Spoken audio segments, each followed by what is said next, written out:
Hey everybody, it's me, Edward Jones, back with a new video. SHTF story. uh, Vehicular rescue.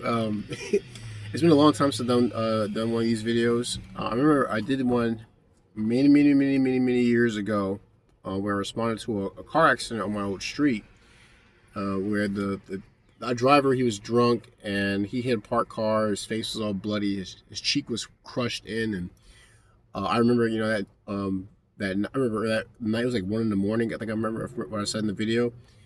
I had took my shirt off, and wiped the blood off of. It was a lot of blood wiped off his face. Maybe it may have been the at the time the worst facial damage I've ever seen on a person. But I was kind of unfazed by it. It kind of surprised me that I was able to respond effectively and not have too much of a care about the situation. But I was happy happy how he lived. Well, yesterday that happened just before I think just before I hit 12. So I was in my shed.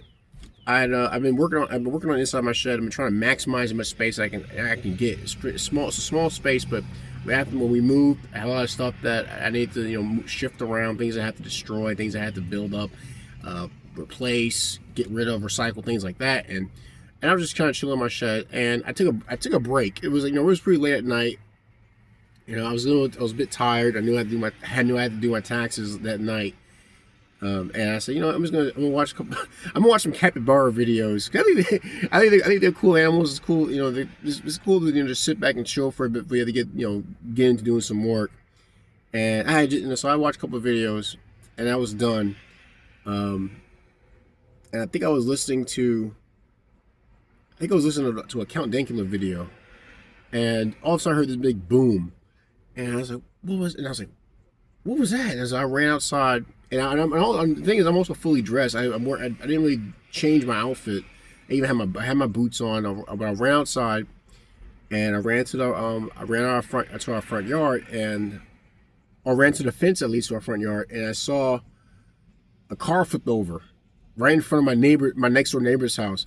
It's still in the street, but right in front. It almost hit his mailbox. Anyway, I ran over to the car. And I saw it was a GMC Terrain, and as I got around to the windshield, someone was trying to kick the windshield out, but he couldn't do it. And so I remember the first thought I had in my mind was, I need some gloves. I didn't have any good gloves around with me. So and I thought about I thought about my welding gloves, but I just didn't have them on me at the time.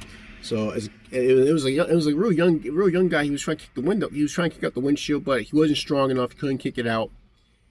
He kept trying. The light. I remember the cab light was on. My neighbor, he's an elderly man. He came outside. And, to see what was going on. And then, as I said, let me get. I said, let me. I tried to open the door, the driver's side door, but the way the car was flipped on. It was on the passenger side. I really couldn't lift the driver's side door up. So I said, well, there's a sunroof. So I gotta get a crowbar. So I ran to my truck, and my wife, she came out, she stepped out the house. She was calling, I guess she had just called 911 because she heard the noise too. I ran to my truck, grabbed I still got my old Stanley crowbar, the yellow one, and it took me 3 hits on the lower corner of the windshield. So I hit it. The third hit, it bust, and I managed to kind of clear the glass out. And the kid who was inside, he stepped. His adrenaline was rushing. He didn't look hurt. He wanted to get out of the car. He got out as fast as he could through the sunroof. I kind of stood back because I was going to warn him about the glass, but he stepped down the glass, and one of his slides came off. He stepped in the glass, and it didn't faze him. So he got his slide back on, and then me and another motorist that stopped and asked, you all right, man? You all right? And we're like, did you steal this car? He said, no, he didn't steal. He said, don't tell my mom about this. I looked at the car, and said, don't tell your mom. So then I had a hoodie on, and so I held by his hoodie because I figured that I was thinking, I think he's gonna try to run. I don't think he's trying to run away. I had this feeling he's gonna try to run. I don't know. I don't think he knew where he would run, but he was on edge. He just stepped out of a sunroof of a car that he had flipped over. Anyway, I asked, how old are you? He said 13. He about to turn 14. And he was saying, no, I don't want mom to find out about this. I said, look, I told him, you gotta take responsibility. Hey man, do you take responsibility for this? Luckily you're alive. About a minute later, a cop showed up. I looked on the side. I looked off. And I just noticed it was a fire hydrant knocked off his post. Cops came. They questioned him. Asked a couple questions. One of the cops later asked me, did you how do you get out? Like, who got him out? I said, I did. How'd you get him out? I said I used a crowbar and I knocked out the sunroof with a crowbar. Because he was trying to figure out how the kid got out because he couldn't keep the windshield out. Ambulance came, 2 fire trucks came. It turned, and we have a security camera outside our place. And my wife, she pulled up. I asked her, see if you can pull up the footage, and she did. And because we figured, he must have came down the same direction, headed towards our street, and somehow hit the fire hydrant. And look back at the video. And he hit it, making a turn. He just made a turn, but without stopping. So he must have not been paying attention. He was clutching his phone pretty tightly. And we watched the video. He made a turn. He didn't stop. He's supposed to stop at our intersection. He didn't stop. He turned and hit the fire hydrant. And hitting that flipped the car over. And you can look underneath the car. The front passenger side wheel. The rim was crushed, and the lower control arm was broken. Also, the CV axle was broken as well. And luckily, the only fluid that was running out of the car, as in the state that it was in, was wiper fluid. There was no gasoline pouring out the car. Very thankful for that. And I was telling my wife, thinking back to the situation, because our neighbors and my wife and I were standing outside, staying outside watching everything happen. Watching the tow company flip the car back over, and before that, the kid's mom, got the news. Turned out they were just down the street from us, and the mother was crying, and the grandmother just chewed him out. The first thought I had was, I gotta get some good gloves because my immediate thought was about if I, seeing the broken windshield. If he kicked it out, I would probably have to try to peel the windshield back, but I don't want to cut my hands up. Having gloves makes a world of difference. I did a video about this a long time ago about the benefits of having good gloves. I think that there's like a psychological effect that if you can use your hands in a way that you can limit the amount of damage you'll take, you can take on many different. You can take on more difficult tasks. You can hold things that are hotter or cold, or maybe too hot or too cold. It could be sharp. If you reduce the chance of your hands getting hurt, you could do a lot more things. So one thing I was thinking of, I need to get better gloves for situations like that where I may have to handle glass.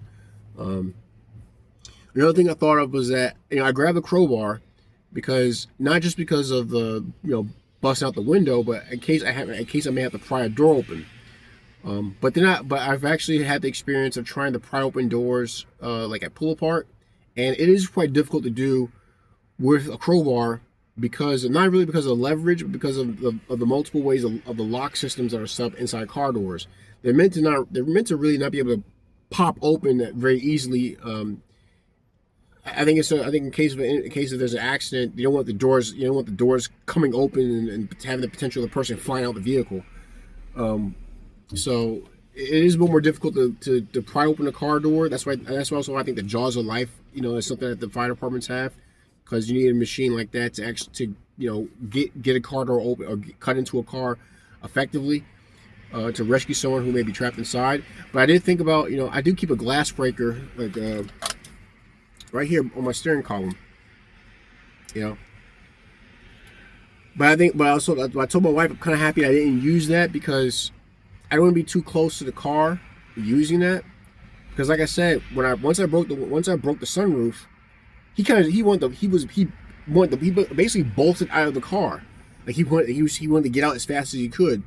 And I was concerned about being real close to the glass once it, being close to the glass when it breaks. And I know, I didn't know he would react to where he would try to, get out too fast while there was still glass around the seal, and potentially getting glass to myself and possibly getting cut. So things like that. I actually told my neighbor, I said, I guess a guardrail is not looking like a bad idea. And we joked about it because, it's coming, the intersection that he flew down, he didn't stop. Luckily, all he did was make a turn, but he made a turn too early. He didn't stop. If he kept going without paying attention, he would have driven onto my neighbor's property. He would have a ditch that he would, it kind of would slow him down. But if he was moving fast enough, he could possibly overpass the ditch and potentially crash into a house. So thankful that he made that turn, which flipped the car over, but it prevented any further damage. And I'm thankful that he lived. I'm thankful the car didn't go up into a fireball or anything like that.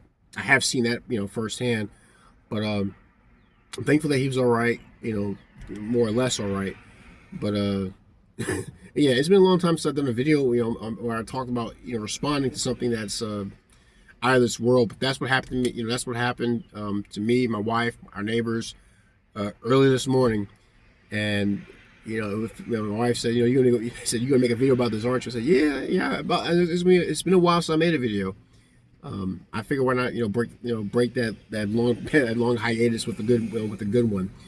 But that's my video. Just me talking about responding to a car accident that happened virtually in front of our house. Tell me what you guys think. Have you ever had an accident like that where your car flipped over, or you responded to a car that has flipped over? How did the passenger respond? Were they hit with adrenaline, wanting to get out? Not really caring about what was going on around. They didn't care about glass or care about any fluids all over the place. Tell me what you guys think. Leave a comment section. Like, share, and subscribe. I do want to get back to the swing of doing videos. Just been busy with life, that's all.